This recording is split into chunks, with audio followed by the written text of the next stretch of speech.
Imaginez Hawaï, ce paradis tropical aux plages dorées et aux palmiers ondulants. Mais pour Robert Kiyosaki, né à Hilo en 1947, la vie n'a rien d'un conte de fées. Derrière les paysages de rêve, la réalité quotidienne est bien différente pour sa famille. Sa famille vit simplement, malgré un père instruit et respecté, surintendant de l'éducation. Leur maison est modeste et chaque dépense compte. L'éducation est une valeur centrale, mais elle ne garantit pas la richesse. Pourtant, l'argent manque souvent. Robert observe sa mère compter les pièces, et il s'interroge. Pourquoi son père, modèle de réussite scolaire, n'atteint-il jamais la sécurité financière? Cette question le hante dès son plus jeune âge. À l'école, il côtoie enfants riches et moins fortunés, observant deux mondes qui s'ignorent. Il remarque les différences dans les vêtements, les jouets et même les rêves de ses camarades. Cette dualité sociale le pousse à questionner les règles du succès. Pourquoi certains enfants semblent-ils promis à un avenir doré, tandis que d'autres luttent pour s'en sortir?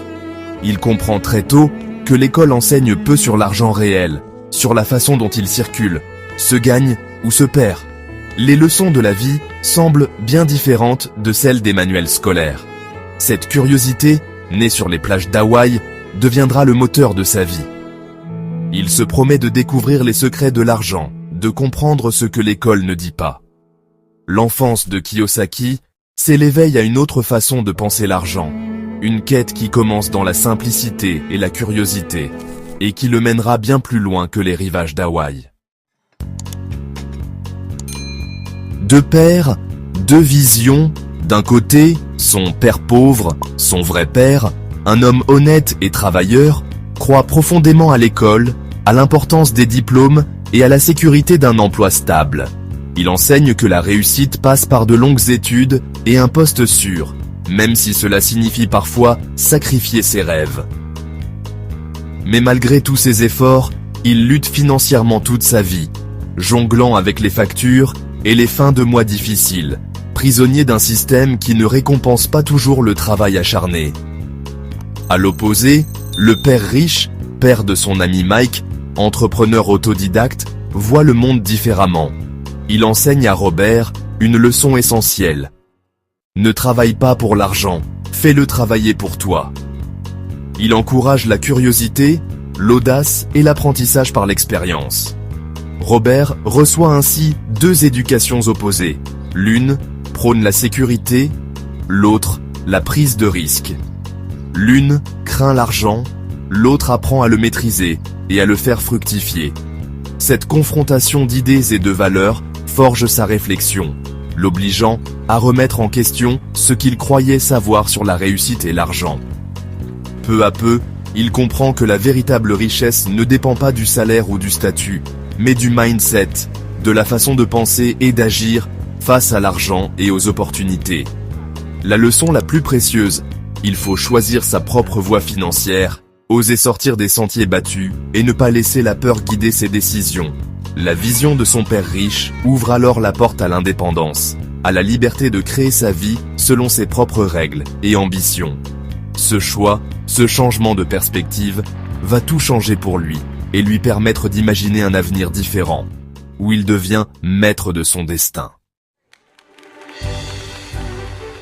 Plutôt que de suivre la voie classique, Robert s'engage chez les Marines. Au Vietnam, il devient pilote d'hélicoptère de combat. Il y apprend discipline, gestion de la peur et leadership. Chaque mission exige rigueur et sang-froid. Il découvre que le succès, en affaires comme à la guerre, repose sur la préparation et la résilience. Diriger, c'est inspirer et protéger son équipe. L'armée lui donne les outils pour affronter l'adversité. À son retour, il est prêt à mener la bataille du business. Sa discipline militaire deviendra la clé de son succès entrepreneurial.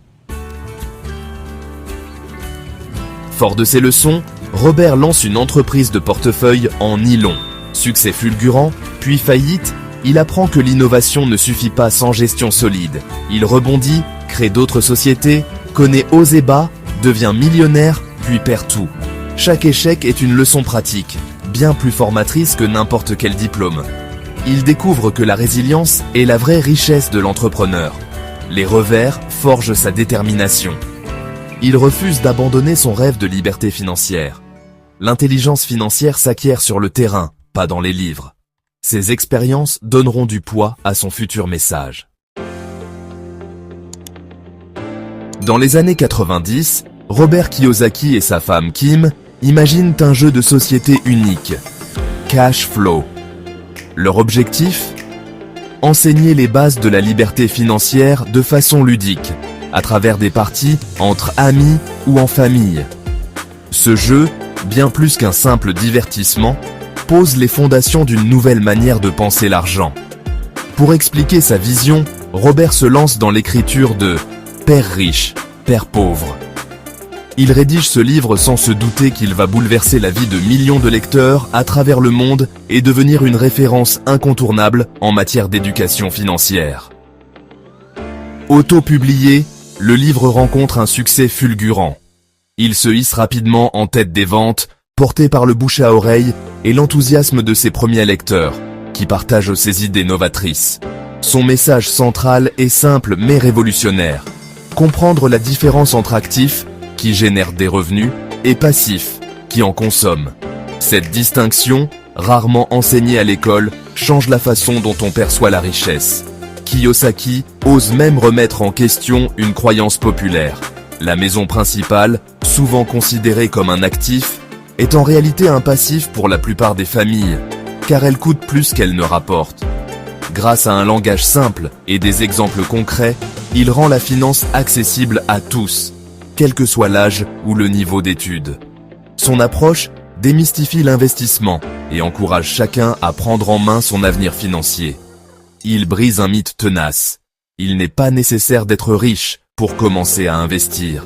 Ce qui compte, c'est d'acquérir une intelligence financière et de faire des choix éclairés, même avec de petits moyens. Père riche, Père pauvre inspire ainsi des millions de personnes à sortir de la rat race. Cette course sans fin où l'on travaille uniquement pour payer ses factures, sans jamais atteindre la liberté financière. Le livre devient le point de départ d'un véritable mouvement mondial d'éducation financière, touchant des lecteurs de tous horizons et de tous continents. Son impact est immense. Il ouvre les yeux d'une génération entière sur la gestion de l'argent, encourageant chacun à repenser sa relation à la richesse et à l'investissement. Pour Kiyosaki, la liberté financière, c'est vivre de ses actifs, pas de son salaire. Il prône l'éducation financière continue et l'action concrète, même à petite échelle.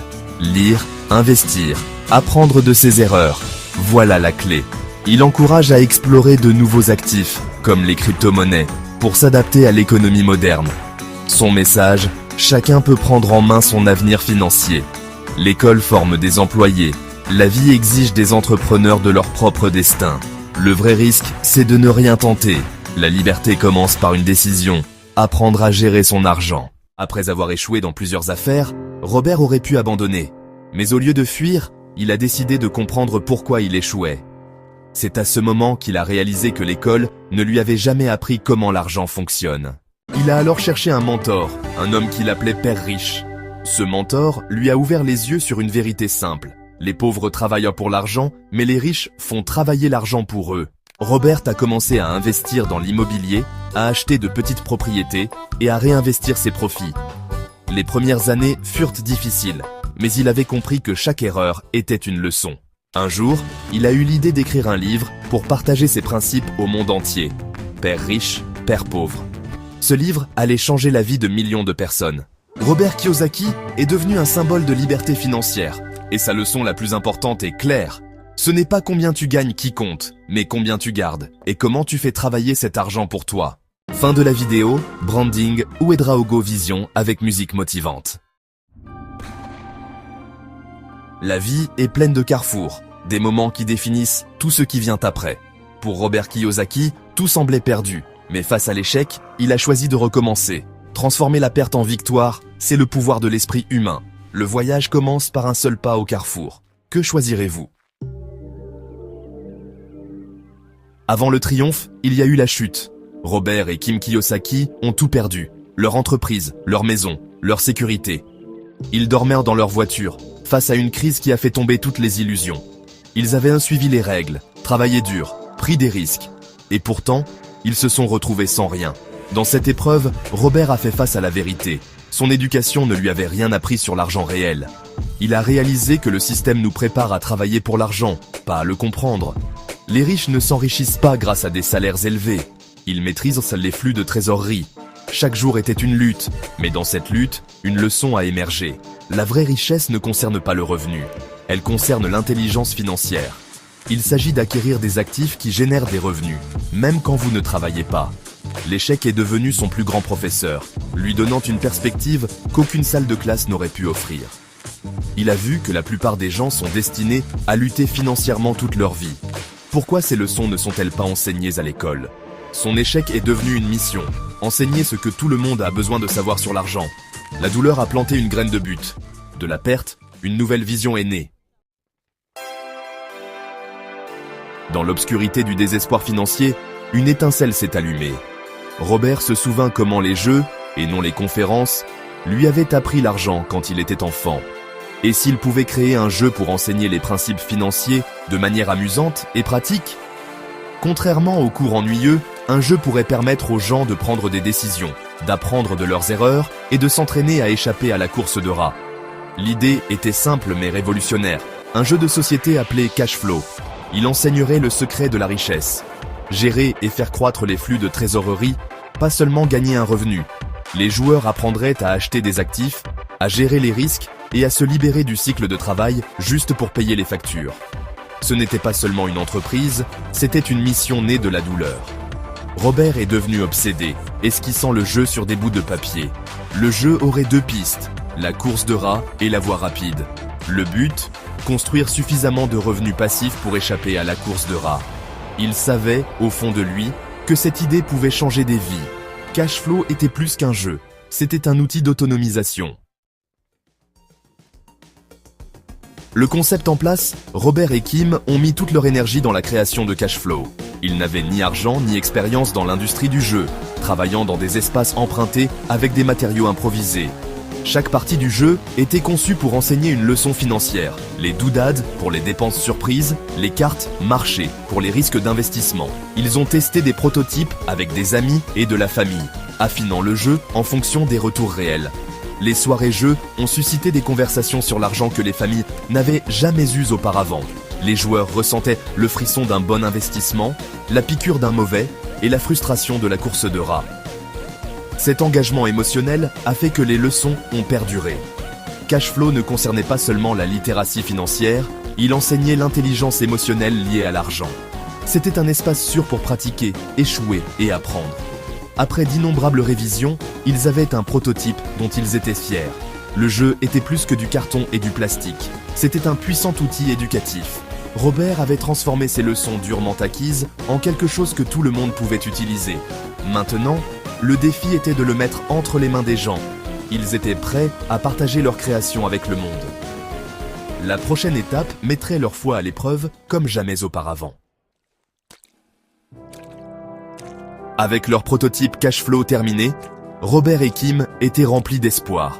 Ils ont présenté le jeu à de grandes entreprises, convaincus qu'il pouvait changer des vies. Mais toutes les entreprises les ont rejetés. Trop compliqué, pas amusant, l'éducation ne se vend pas. Un dirigeant a dit « Les gens veulent échapper à la réalité, pas la simuler ». Chaque rejet était un coup dur, sapant leur confiance et leurs ressources. Le doute s'est insinué. Leur idée était-elle vouée à l'échec?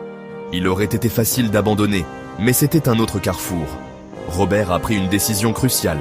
Si personne ne voulait les aider, ils le feraient eux-mêmes. Ils ont tout risqué, s'endettant davantage pour fabriquer le jeu. C'était un saut terrifiant dans l'inconnu. Ils ont tout misé sur une vision que le monde ne pouvait pas voir. C'était l'acte de foi ultime en eux-mêmes et en leur mission. Parfois, la seule chose qu'on a, c'est la foi. Produisant et vendant Cashflow par eux-mêmes, Robert et Kim ont rencontré un nouveau problème. Les gens ne comprenaient pas le but du jeu. Il fallait une histoire, une façon d'expliquer la philosophie qui la sous-tendait. Robert a décidé d'écrire un livre, utilisant l'histoire de ses deux pères. Son père instruit mais pauvre et son mentor entrepreneurial et riche. Le livre rendrait la finance personnelle et accessible, décomposant des idées complexes en histoires simples. Il a écrit sur les actifs, les passifs, et pourquoi la sagesse conventionnelle sur l'argent est erronée. Les éditeurs ont rejeté le manuscrit, le qualifiant de confus et dangereux. Une fois de plus, Robert a refusé d'abandonner. Lui et Kim ont auto-publié Père riche, Père pauvre en 1987, utilisant leurs propres fonds limités. Ils n'avaient ni marketing, ni distribution, juste la foi en leur message. Le livre était direct, provocateur, et ne ressemblait à rien d'autre sur le marché. Il était censé être une brochure pour le jeu, mais il est devenu bien plus. Un autre acte de foi, une autre chance de prouver que le monde avait tort. Parfois, les histoires les plus simples ont le plus grand impact. Au début, Robert et Kim vendaient Père riche, Père pauvre depuis leur voiture lors de séminaires locaux. Petit à petit, le bouche à oreille s'est répandu. Les lecteurs étaient inspirés et partagèrent le livre avec d'autres. Le message a résonné auprès d'un public avide de véritable éducation financière. Le livre a grimpé dans les listes de best-sellers, attirant l'attention des médias. Tout a changé lorsque Robert est apparu dans l'émission d'Oprah Winfrey. Il a partagé son histoire et sa philosophie avec des millions de personnes, expliquant la course au rat et la littératie financière. L'impact a été explosif. Père riche, Père pauvre a bondi en tête des listes de best-sellers et y est resté pendant des années. Le livre est devenu un phénomène mondial, traduit dans des dizaines de langues. La demande pour le jeu cash flow a explosé. Soudain, tout le monde voulait jouer. Le produit que personne ne voulait est devenu une sensation mondiale. La petite entreprise de Robert et Kim s'est transformée en une entreprise mondiale. Leur triomphe a prouvé que les meilleures idées sont souvent celles pour lesquelles le monde n'est pas encore prêt. Ensemble, le livre et le jeu ont déclenché un mouvement. Le succès de Père riche, Père pauvre et Cash Flow n'était que le début. Robert est devenu un enseignant mondial, animant des séminaires et des ateliers pour des personnes de tous horizons. Il a décomposé des stratégies financières complexes en étapes simples et actionnables. Les médias, autrefois sceptiques, recherchaient désormais ses idées. Il a écrit d'autres livres, élargissant la philosophie de Père riche. La Rich Dad Company a grandi, offrant du coaching et des outils pour l'éducation financière. L'effet d'entraînement était mondial, mais l'impact réel était personnel. D'innombrables personnes attribuent à Père riche, Père pauvre, le changement de leur destin financier. Le livre a ouvert les yeux, inspiré des rêves et donné aux gens le courage de prendre le contrôle. Cash Flow est devenu un incontournable dans les foyers et les clubs, rendant l'apprentissage de l'argent amusant. L'héritage de Robert est la preuve qu'une idée, poursuivie avec passion, peut changer le monde. Il n'a pas seulement bâti une entreprise, il a autonomisé des millions de personnes. Le parcours de Robert Kiyosaki est une leçon pour nous tous. Il ne s'agit pas seulement d'argent, il s'agit de résilience et de croire en votre vision. L'échec n'est pas la fin, il peut être le début de quelque chose de plus grand. Quels échecs dans votre vie pourraient aller devenir vos plus grands atouts? La plupart d'entre nous n'ont jamais appris l'argent. On nous a appris à travailler, pas à bâtir la richesse. Le premier pas vers le changement est d'admettre ce que vous ne savez pas et de choisir d'apprendre. La vraie richesse commence dans votre esprit, pas dans votre compte bancaire. Vous n'avez pas besoin d'une crise pour commencer. Commencez aujourd'hui. Lisez, écoutez, jouez, parlez. Faites le premier pas. Le pouvoir de transformer votre vie est déjà en vous. Chaque expert a déjà été un débutant. Vos circonstances ne définissent pas votre avenir. Vos choix le font. Que déciderez-vous? Le pouvoir de changer est entre vos mains.